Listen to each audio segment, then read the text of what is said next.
3 kilometre পথ সাধারণ গতিতে হাঁটলেও বড়জোর 30 মিনিট লাগে, কিন্তু খুলনার রূপসা ট্রাফিক মোড় থেকে রূপসা সেতু পর্যন্ত এই 3 কিলোমিটার পাড়ি দিতে নগরবাসীর কেটে গেছে 12টি বছর। এক যুগ পার হলেও শেষ হয়নি সড়কের উন্নয়ন কাজ। ধুলোবালি, খানাখন্দ আর সীমাহীন ভোগান্তি এখন এই অঞ্চলের মানুষের নিত্যসঙ্গী। ব্যস্ততম এই সড়কটি দিয়ে প্রতিদিন মোংলা বন্দর সহ দক্ষিণাঞ্চলের কয়েক হাজার যানবাহন চলাচল করে। শুষ্ক মৌসুমে ধুলোয় অন্ধকার হয়ে থাকে চারপাশ, আর সামান্য বৃষ্টিতেই রাস্তা রূপ নেয় মরণ ফাঁদে। ধুলাবালিতে আসলে এখানে যাতায়াত করা সম্ভব হয় না। পলিউশনের কারণে অনেক রোগ ব্যাধি হচ্ছে, শ্বাসকষ্ট, সব দিক দিয়ে সমস্যা।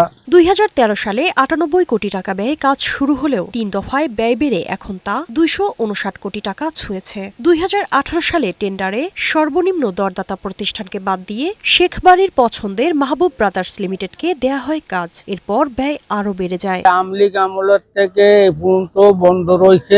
যারা কাজ করতেছিল কন্ট্রাক্টররা সব পলায় জোড়া চলে গেছে, টাকা পয়সা মারি দূরে দিয়ে।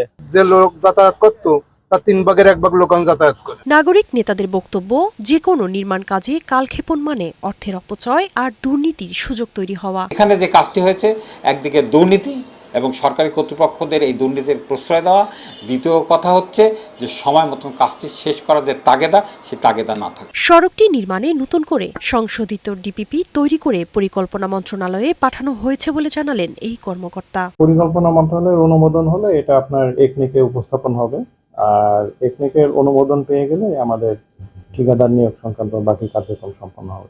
12 বছরে দেশ বদলেছে অনেক দূর, বদলায়নি কেবল রূপসার এই 3 কিলোমিটার ভাগ্য। কালক্ষেপণ বন্ধ করে দ্রুত চলাচলের উপযোগী টেকসই রাস্তা নিশ্চিত করার দাবি এলাকাবাসীর।